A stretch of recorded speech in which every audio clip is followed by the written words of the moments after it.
que eu dou pra você, confere suas respostas e faz tudo com calma. Manda bem na redação, faz do fundo da alma. Esse é o tópico frasal, ainda tem argumentação. E a resposta pra você eu deixei na conclusão. Se tá nervoso, se acalma pra mandar bem. E se liga nos vídeos que eu te preparo pro Enem.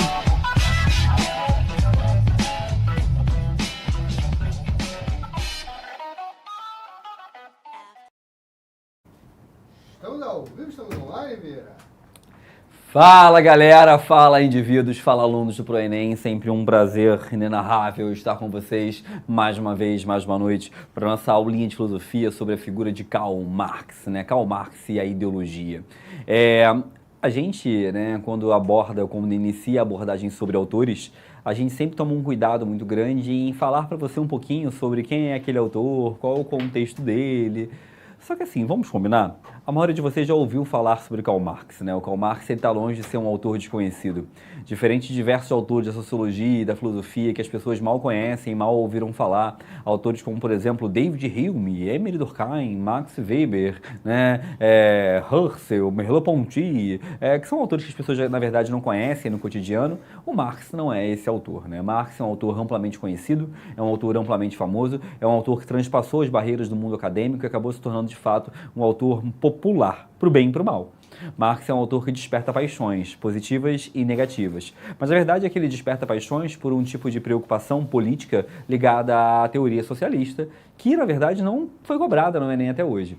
O que já caiu do Marx do Enem não tem a ver diretamente com a questão tão famosa do socialismo. Então, o que eu sempre recomendo, e eu falo isso em todas as minhas aulas de Marx, seja no presencial ou no online, é que você entenda uma coisa. Gostando ou não do Marx, achando sua teoria certa ou não, Marx é um autor bem recorrente na prova. E além de ele ser um autor recorrente na prova, muitas vezes caem questões que não têm o nome Karl Marx lá, né, no texto, mas são autores ou pessoas que foram influenciadas pela teoria marxista.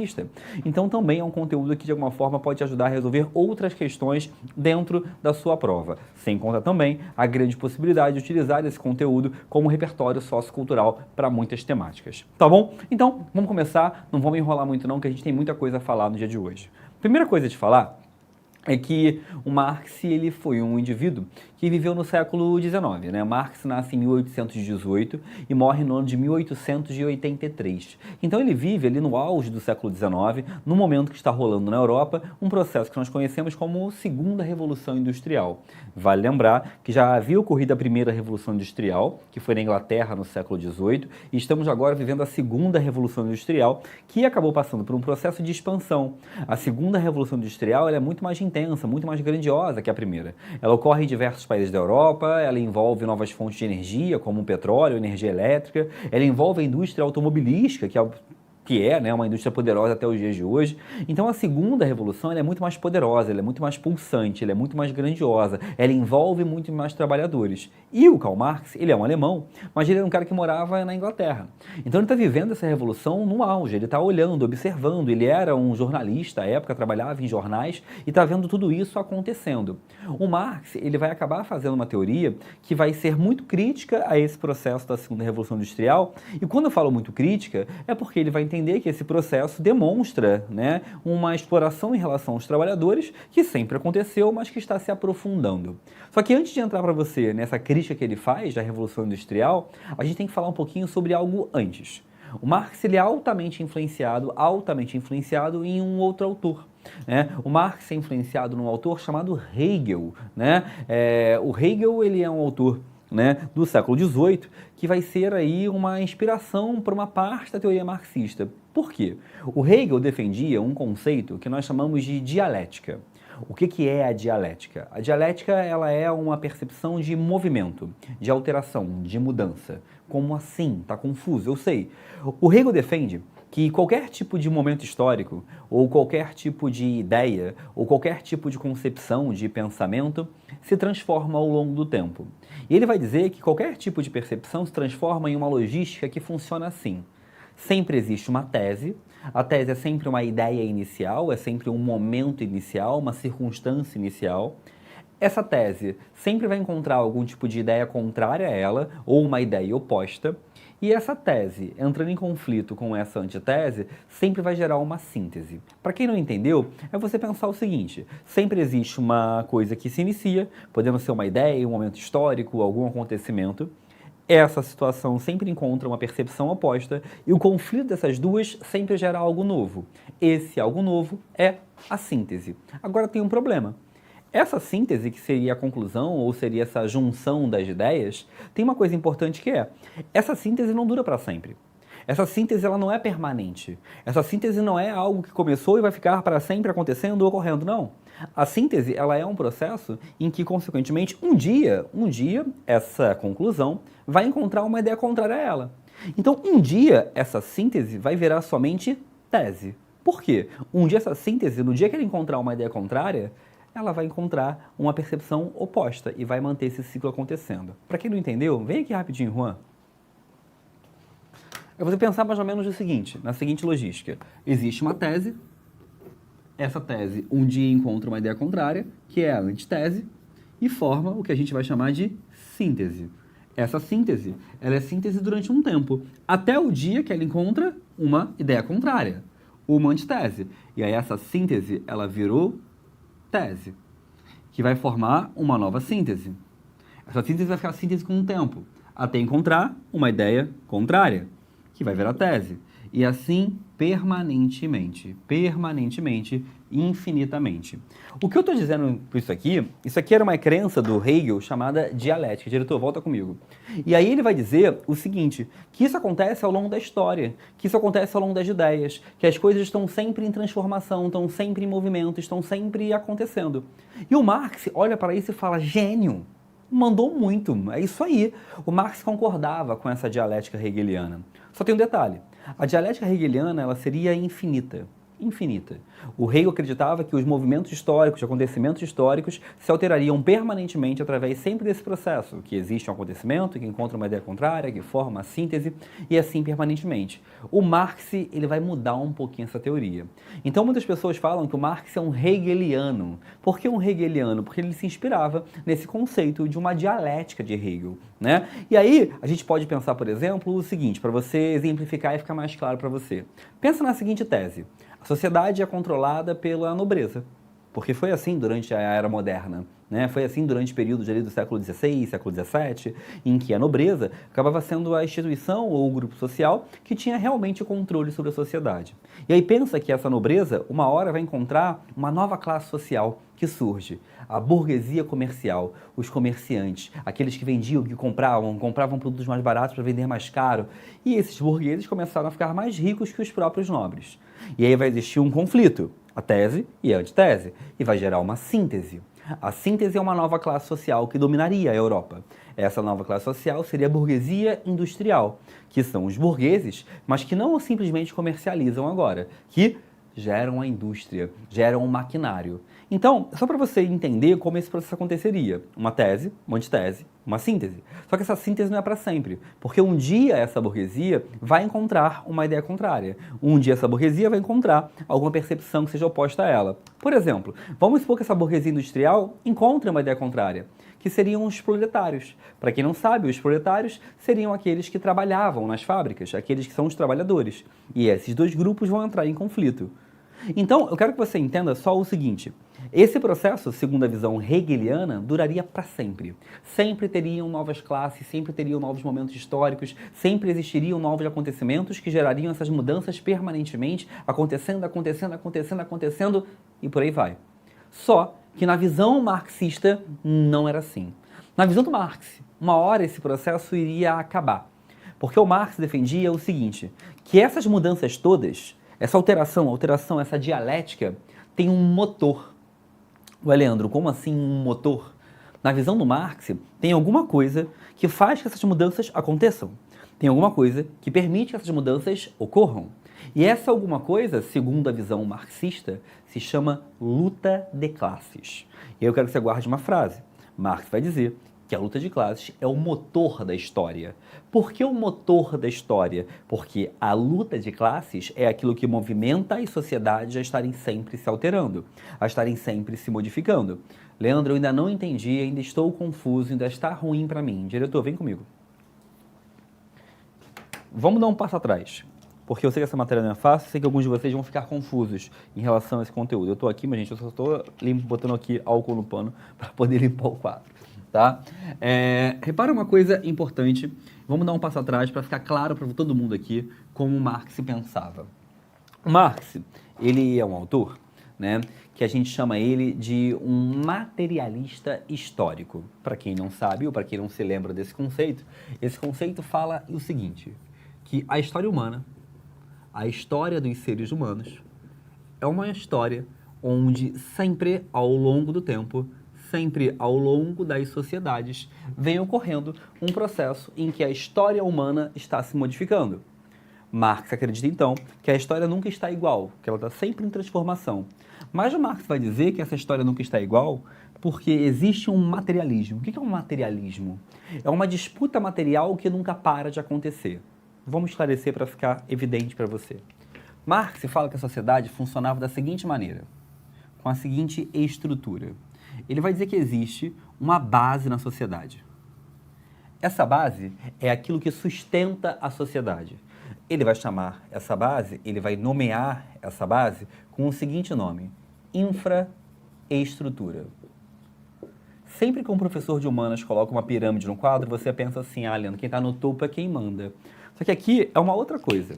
O Marx está dizendo que a sociedade tem uma coisa que suporta ela, que aguenta ela. Isso que aguenta a sociedade, que faz ela existir, que mantém ela acontecendo, ele chama de infraestrutura. O que é a infraestrutura? A infraestrutura é aquilo que ele vai nomear como sendo as relações de produção. Então, para ele, né, as relações de produção, ou seja, a economia, sustentam a sociedade. Na visão marxista, tudo, sem exceções, é econômico. E para ele, tudo que está aqui em cima, tudo que está nessa parte superior dessa pirâmide, ele dá o nome de supra ou de superestrutura. Você pode chamar tanto de supra quanto de super, tá? Essa superestrutura inclui todo o restante. Ela inclui, por exemplo, a educação. Ela inclui, por exemplo, a justiça. Ela inclui, por exemplo, a mídia. Ela inclui, por exemplo, a religião. Tudo que é o restante da sociedade, para o Marx está nessa parte de cima. Então, para o Marx é um autor que acredita que a economia sustenta o resto, que a economia faz que o resto exista. A economia é aquilo que dá sustentação para o resto existir. E aí ele vai dizer uma coisa muito simples, que na visão dele, se alguém controlar essa infraestrutura, essa pessoa controla o restante. Ué, Leandro, eu não entendi muito bem. É o seguinte, se alguém controla a infraestrutura, controla todo o restante da sociedade. Então, para o Marx, se alguém controlar a produção, se alguém controlar a economia, ou melhor dizendo, se algum grupo controlar a produção e a economia, eles vão controlar a educação, vão controlar a justiça, a mídia, a religião, vão controlar o processo educacional, vão controlar a política, vão controlar tudo. Então, Marx diz que a sociedade, ao longo da sua história, é uma disputa constante para ver quem vai controlar essa infraestrutura. Então, a sociedade é uma luta que sempre aconteceu para ver quem vai dominar isso aqui. Porque quem dominar isso aqui, domina tudo. Ele chama esse processo de materialismo histórico. É uma história em que os seres humanos, ao longo do tempo, estão disputando e estão tentando, obviamente, controlar tudo que envolve as relações materiais. Entenda relações materiais como sendo relações econômicas. Entenda como sendo relações que envolvem a matéria, aquilo que tem poder, aquilo que tem economicamente favorável, tá? E aí o que ele vai dizer é que esse processo, por ter disputas para ver quem controla isso aqui, essas disputas vão receber um nome de um conceito famoso dele, que é a luta de classes. Leandro, eu entendi então. Então as classes sociais estão sempre em disputa para ver quem vai controlar a infraestrutura. Porque quem controlar a infraestrutura controla todo o resto da sociedade, tá certo? Exatamente isso. E aí, essa luta de classes envolve, segundo ele, na época em que ele escreve, duas classes sociais. Uma classe que é a burguesia. A burguesia que são aqueles que controlavam essa infraestrutura, contra uma segunda classe, a segunda classe, que é o proletariado. Esse proletariado é a classe que está sendo dominada, que está sendo controlada. Beleza? O Marx vai dizer, então, que o que movimenta a história, o que movimenta a dialética, tanto que alguns historiadores vão chamar isso aqui de materialismo histórico dialético, tá? O que movimenta tudo isso é a luta de classes. Essas duas classes disputando estão movendo a roda da história, fazendo que em breve, talvez, outras classes sociais venham a surgir, venham a acontecer, venham a ocorrer. Porque tem uma coisa muito interessante, que é que nós, todos nós aqui, somos pessoas que nascemos e vamos morrer, provavelmente, no mundo capitalista. Agora, a gente tem uma tendência muito grande de acreditar que porque nós estamos vivendo uma coisa que aparenta ser muito estável, que nunca vai ser diferente. Né? Eu já ouvi alunos meus na escola, por exemplo, assim, Leandro, mas o mundo sempre vai ser capitalista, isso aí nunca mais vai acabar. Talvez, mas o mundo já foi feudal. Você tem noção disso? Que o mundo já foi pessoas dentro de... O mundo não, a Europa, já foi pessoas dentro de um feudo, vivendo num feudo a vida inteira? Você tem noção que o Brasil, por exemplo, já foi uma monarquia? Você tem noção que o Brasil já foi uma colônia de outro país? Ou seja, a história modifica-se. O mundo se altera. 100, 200, 300 anos, meu Deus do céu, o homem pode virar muitas coisas. Então, não tem como saber exatamente o que vai acontecer daqui para frente. Mas a visão marxista é que existia esse processo de que as lutas de classes vão movimentando a história. Beleza? Diretor, volta comigo. Deixa eu responder perguntas que tem aqui. Deixa eu ver aqui. Bruna Luiza, professor, existem diferenças entre teoria marxista e teoria marxiana? Não.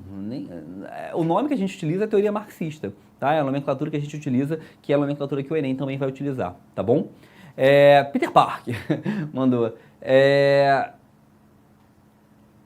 Professor, a antítese só sobrevive se tiver adesão das massas?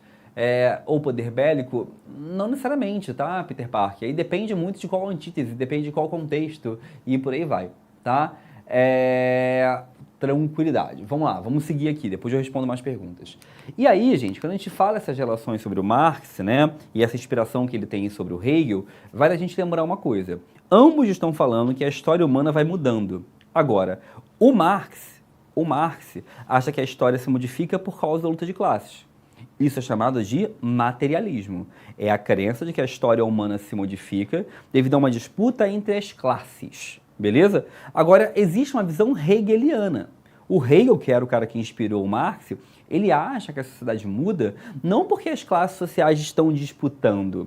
Na visão do Hegel, a sociedade muda porque o espírito humano muda.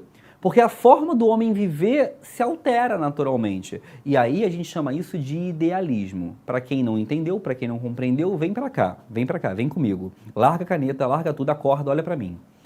Hegel é o cara que inspirou o Marx. Hegel é o cara que criou o conceito de dialética. O conceito de dialética é aquele que crê que a história humana está sempre em movimento, alteração, modificação, sempre coisas novas acontecendo. Só que os dois autores, tanto Hegel quanto Marx, tentam entender o que motiva essas mudanças. Porque, vamos combinar, uma mudança ocorre porque algo aconteceu, ou porque algo motivou a elas. O Hegel acha que a história humana muda porque a mente do homem vai mudando. A mente do homem vai se alterando. O espírito do homem modifica-se ao longo do tempo. Então, se esse espírito muda, a história muda. Essa teoria é chamada de idealismo. A crença de que a dialética se modifica devido às ideias, ao espírito humano. Idealismo. O Marx também acha que o mundo vai mudando. Só que para ele o mundo vai mudando, mas a mudança ocorre por uma questão material, econômica. São disputas econômicas que vão mudando a história. Isso daí é chamado de materialismo. Por isso que a teoria do Marx é chamada de materialismo histórico, que a história humana é uma história de mudanças materiais causadas pela luta de classes. Tranquilidade? Vamos lá. Peter Parker, professor, vários países se denominam socialistas. Como diferenciar um socialismo de uma ditadura? Peter Parker, já vou te adiantar uma coisa. Nenhum país do mundo hoje que se denomina socialista é de fato socialista, pelo menos não nos moldes marxistas, né? A verdade é que nenhum país no mundo nunca aplicou de fato socialismo nos moldes que Marx historicamente determinou, alinhou, colocou. Não estou dizendo que isso é certo ou errado, estou dizendo que isso não aconteceu, tá bom? Abaixa para mim, diretor, por favor. Pergunta aqui do Pedro Teles. Professor, o senhor pode me falar novamente o que é dialética? A dialética é um conceito que vários autores da filosofia, cada um deles trabalha de uma forma diferente, mas na visão hegeliana, a dialética é a mudança que ocorre ao longo da história. Essa mudança ela vai ocorrer, né, independente de que as pessoas não queiram, ela sempre vai acontecer. E a dialética ela se formula, segundo Hegel, com um processo que é uma tese, que é uma ideia inicial, que encontra uma ideia contrária e que forma uma nova ideia, que ele chama de síntese. Só que essa síntese, ela também é temporária, porque ela um dia também vai encontrar uma ideia contrária. E esse processo, ele é infinito, ele é contínuo, ele é permanente. Tranquilidade? Beleza? Vamos lá, vamos seguir aqui. E aí tem uma coisa importante, deixa eu passar para cá, isso, né? Que é a seguinte, o Marx, ele é um cara que está falando para a gente, então, que existe uma luta de classes. Legal, eu entendi, existe uma luta de classes onde é um grupo, né? Onde existe um grupo, que é a burguesia, e esse grupo, que é a burguesia, está dominando um segundo grupo, que é o proletariado, né? Se existe a burguesia e ela está dominando o proletariado, o Marx fica preocupado em entender como esse domínio acontece. Porque é óbvio que existe um domínio econômico. É óbvio. Né? Se você pensar, por exemplo, que uma empresa lucra milhões, os funcionários vão ganhar um dinheiro X, né? É óbvio que existe um domínio econômico. Só que o Marx vai dizer uma coisa que é muito interessante, que ele vai dizer assim, só o domínio econômico não basta. Se o burguês... Galera, agora eu preciso de muita atenção de vocês, olha pra cá. Né? Se o burguês, que é o dono das fábricas, das indústrias, dono do comércio, se esse cara quiser dominar o proletário, quiser dominar somente com o bolso, com o dinheiro, funciona? Funciona. Mas ele vai dizer que isso uma hora vai dar problema. Porque ele vai dizer que uma hora esse proletário, uma hora esse trabalhador vai perceber a exploração que sofre e vai se revoltar, vai se rebelar, ia falar rebolar, né? Vai se rebelar, ele vai questionar a realidade. Ou seja, esse processo de domínio do burguês sobre o proletário, ele é financeiro? Claro que ele é financeiro, mas ele não pode ser só financeiro. E eu quero que você entenda isso. Porque se ele for só financeiro, esse trabalhador uma hora se rebela. Esse trabalhador uma hora ele fala assim, deu pra mim, não dá mais, estou partindo. Né? Então o Marx vai dizer que tem que ter outra dominação aliada a isso. Tem que ter um outro domínio, uma outra relação aliada a esse processo de domínio econômico, né? De controle econômico. E aí ele fala que esse trabalhador, ele precisa se tornar um trabalhador alienado. Eu preciso alienar esse trabalhador para ele não se rebelar. Eu preciso alienar esse trabalhador para não fazer que ele se revolte, para não fazer que ele se manifeste, para não fazer que ele questione, para fazer que ele aceite esse domínio. E aí, eu quero a sua malandragem agora. Olha o que o Marx vai dizer. O Marx vai dizer que o burguês, percebendo isso, ele vai tentar colocar na cabecinha do trabalhador, na cabecinha dele, um sonho. Sabe qual é o sonho que o trabalhador tem? De um dia, ele ser rico. De um dia, ele ser burguês. De um dia, ele ser o chefe. De um dia, ele ter a empresa dele. De um dia, ele conseguir ser CEO de si mesmo. Que um dia, ele vai conseguir, né, ser uma pessoa que não depende daquilo. E eu vou dizer para esse trabalhador o seguinte, se você quer ser chefe, se você quer ser patrão, se você quer ser burguês, olha, só depende de você. Corre atrás, hein? Se esforça. Acorde cedo. Deus já ajuda quem cedo madruga. Se esforça um pouco mais. Está se dedicando pouco, né? O trabalho engrandece o homem. Estude enquanto eles dormem. Vamos lá, né? O milagre da manhã. A arte sutil de ligar o foda-se. Vamos embora, meu querido. Vamos lá. Vamos trabalhar. O que eu quero dizer com isso? O Marx vai estar dizendo que se estabelece na cabeça do trabalhador uma lógica em que convence-se o trabalhador de que ele pode um dia ser chefe. E aí, se um dia ele pode ser chefe, como eu vou me revoltar contra aquilo que é o meu sonho? Como eu me rebelo contra aquilo que eu quero ser? Como que eu me rebelo contra aquilo que é o meu maior objetivo, meu maior desejo, minha maior inspiração? Como? De que forma? Você não se rebela. Porque quando você sonha em ser algo, você admira aquele algo. E aí o que não vai faltar no Twitter é fã de milionário, gente, né? Porque você vai admirar aquilo que você quer conseguir ser. Você vai amar aquilo que você deseja. mas é aquilo que te explora. E aí o Marx vai falar uma coisa que é a seguinte, ele vai acreditar e ele vai entender que existe um processo fundamental e essencial de convencer esse trabalhador a sempre achar que ele pode chegar. Então, se esforça, cara. Se você não conseguiu ainda, é porque você não se esforçou o suficiente. Tá se organizando pouco. Cadê o seu planner? Cadê sua agendinha de horários? Né? Cadê você se organizando melhor? Vamos lá, empreenda! Empreenda, seja chefe, seja rico, vambora, né? Não tá dando conta no trabalho? Faz um Uber à noite, vira iFood nas horas vagas. Meu querido, vamos lá, vende coisa na internet, tráfego pago, né? Vambora, né? E isso tudo, na visão marxista, é uma visão em que existe uma ideologia dominante que vai imbuindo na cabeça do trabalhador. E aí o que não vai faltar é curso de coach vendendo como ser rico para ele ficar rico. Porque existe uma lógica fundamental que é você criar essa perspectiva. Sabe qual é o pior? Isso funciona. Tanto funciona que estamos aqui, né? Ou seja, isso funciona porque você consegue criar esse imaginário, você consegue criar essa vida. E aí você pode falar, Leandro, mas eu realmente acho que eu posso enriquecer. Eu realmente acho que eu posso mudar de vida. Que bom que você acha, mas existe uma outra coisa nisso. É fundamental que você continue achando. E para você continuar achando, alguém tem que conseguir. Alguém tem que conseguir. Porque se ninguém conseguir, o sol em uma hora fala assim, tem gente que não dá, pô. Não dá, então vamos parar, vamos desistir.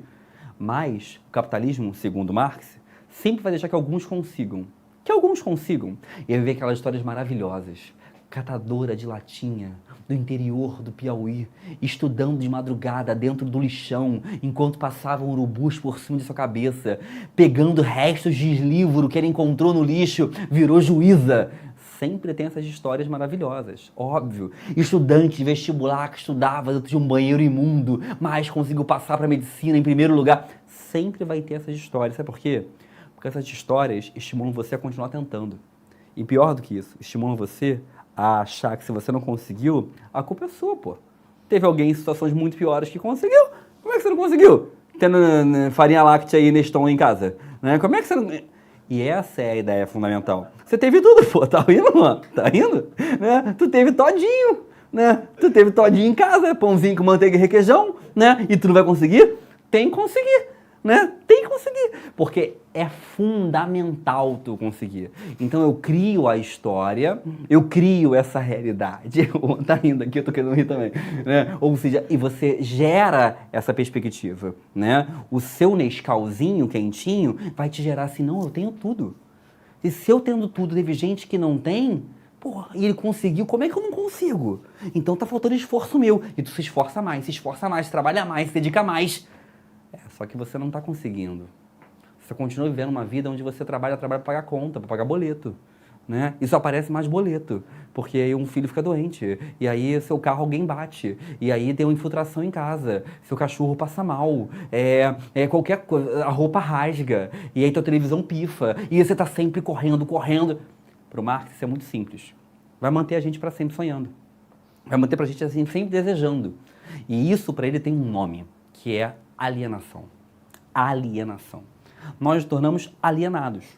Nós nos tornamos alienados porque a gente compra, segundo Marx, uma ideologia. Uma ideologia que foi vendida para nós. E essa ideologia foi vendida assim, ó, se esforça. Não tá se esforçando, né? Tá estudando o quê? 14 horas por dia?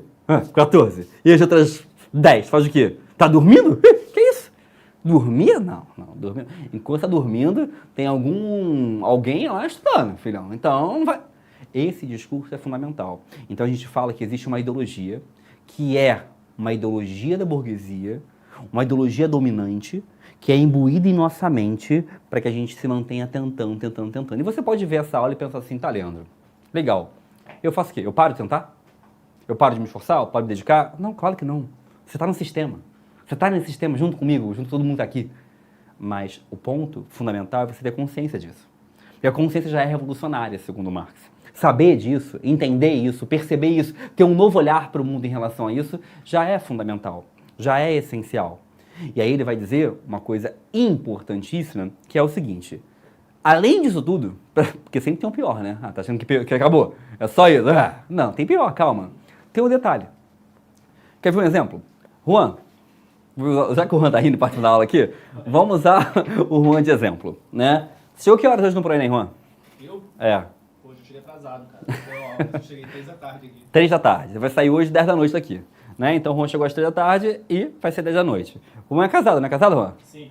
Juan, a mulher do Juan, vou dar já spoiler aqui, eu dei parabéns pro Juan, né? Juan vai ser papai, né? Então, Juan tá aí, ó, correria familiar em casa. Na cara do gol já. Então, já vai nascer a filha do Juan, né? Juan trabalha aqui 7, 8 horas por dia, tem uma casa pra cuidar, vai ter uma filha pra criar daqui a pouco.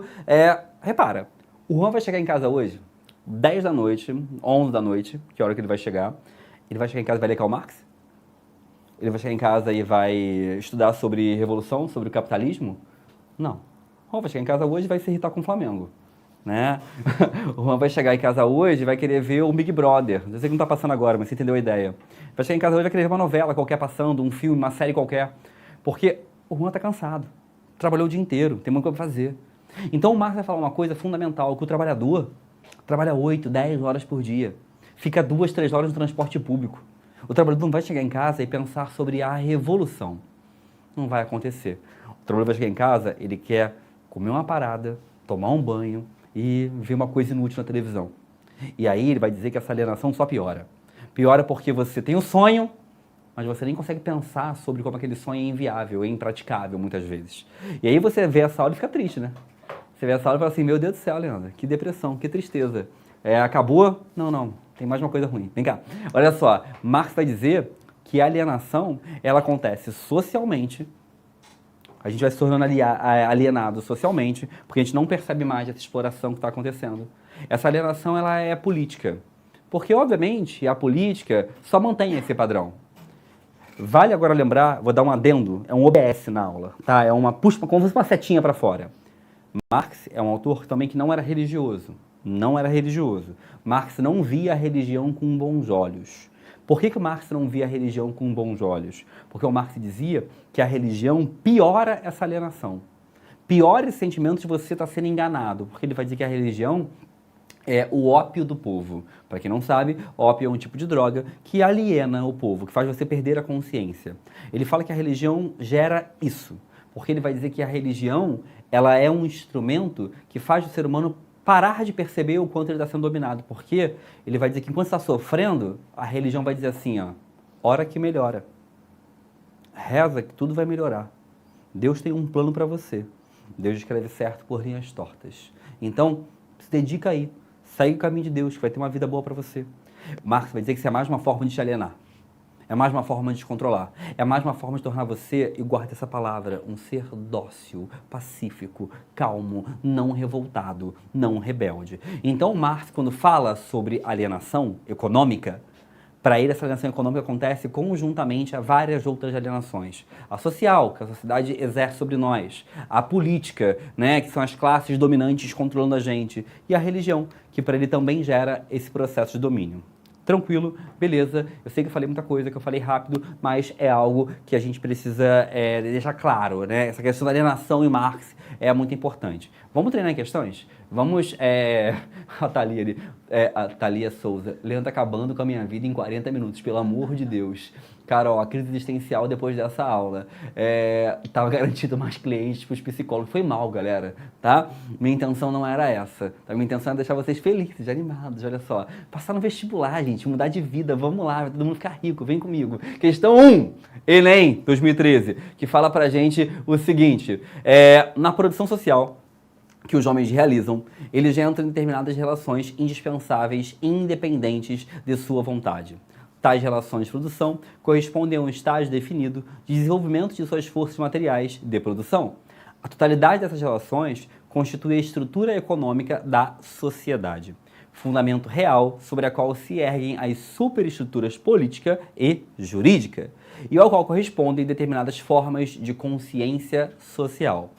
Para o autor, a relação entre economia e política, estabelecida no sistema capitalista, faz com que 20 segundos, vai, faz.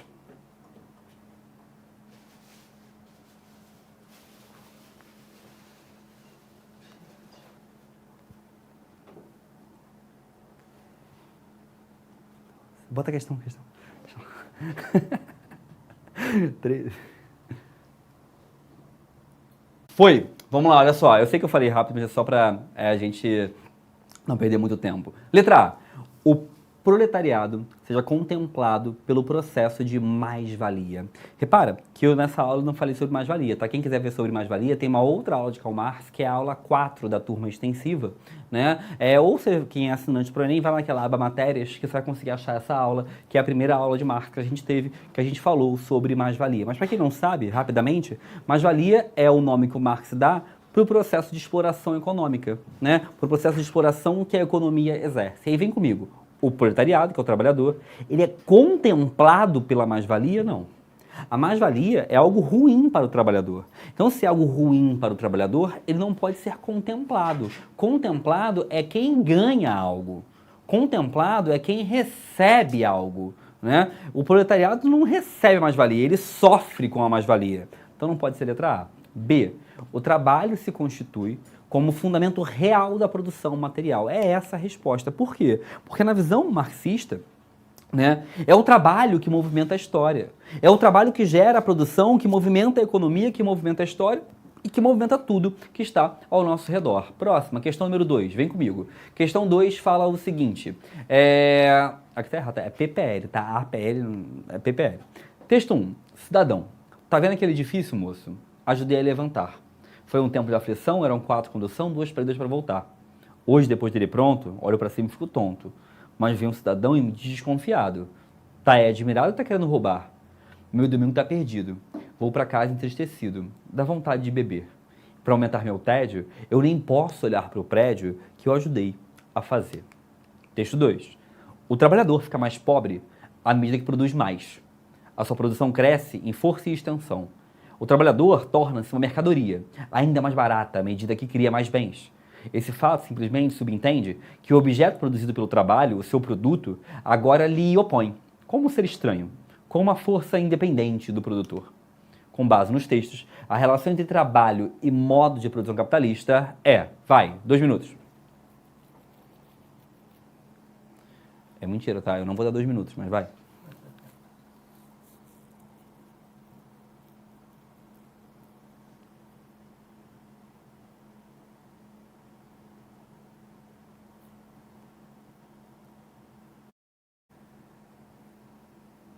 Eu vou aparecer aqui para ninguém achar que travou a aula, né? Mas vamos lá. Com base nos textos, a relação entre trabalho e capitalismo é, letra A, baseada na desvalorização do trabalho especializado e no aumento da demanda por novos postos de emprego. Não. O que o Marx vai dizer é que, na verdade, vai diminuir essa demanda por novos postos de emprego. Vai diminuir e não aumentar. B. Fundada no crescimento proporcional entre o número de trabalhadores e o aumento da produção de bens e serviços. Repara, crescimento proporcional entre trabalhadores e produção dos bens. Não. Né? Para ele, essa relação não é proporcional. C.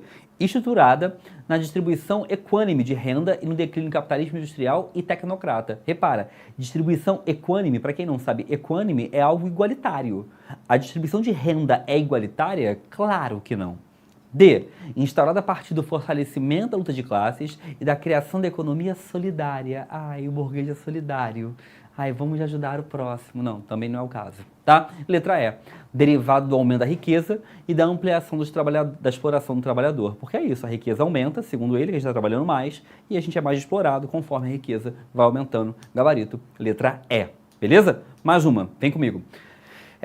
O próprio movimento operário não pode ser reduzido a um conflito de interesses econômicos ou a uma reação contra a proletarização. Ele é animado por uma imagem de civilização industrial, pela ideia de um progresso das forças de produção utilizado para o bem de todos, o que é bem diferente da utopia igualitária simples, pouco preocupada com as condições de crescimento. Considerando a caracterização apresentada pelo texto, a busca pela igualdade pressupõe... Vamos lá? 1 minutinho? Vai.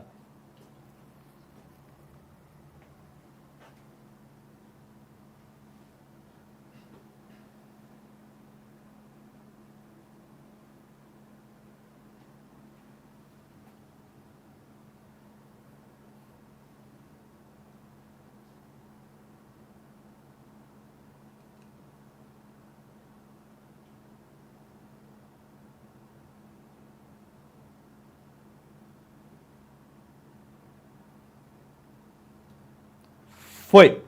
Vamos lá. Considerando a caracterização apresentada no texto, a busca pela igualdade pressupõe, letra A, estímulo da luta política. Repara, o texto está falando que existe uma busca pela igualdade. Essa busca pela igualdade pressupõe estímulo à luta política? Hoje, a gente está sendo estimulado a lutar politicamente? Vamos lutar politicamente? Claro que não, né?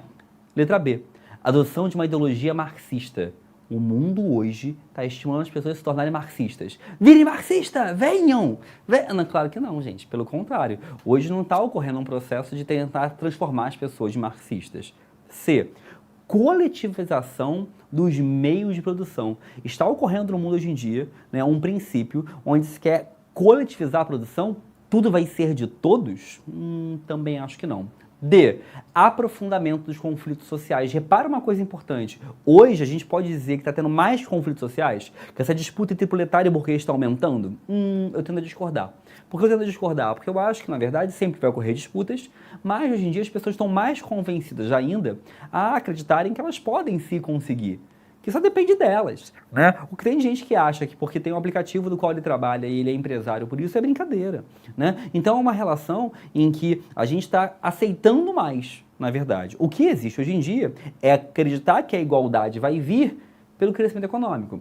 Vamos crescer a economia, e dessa forma a gente vai conseguir gerar mais emprego, melhorar a vida das pessoas e por aí vai. Gabarito, letra E. Beleza, meus queridos? Desculpa pelas brincadeiras ao longo da aula, espero que todos tenham entendido. Um forte abraço, vamos se irritar agora com Everton Cebolinha e até mais, valeu! Assista nossas aulas a hora que você quiser.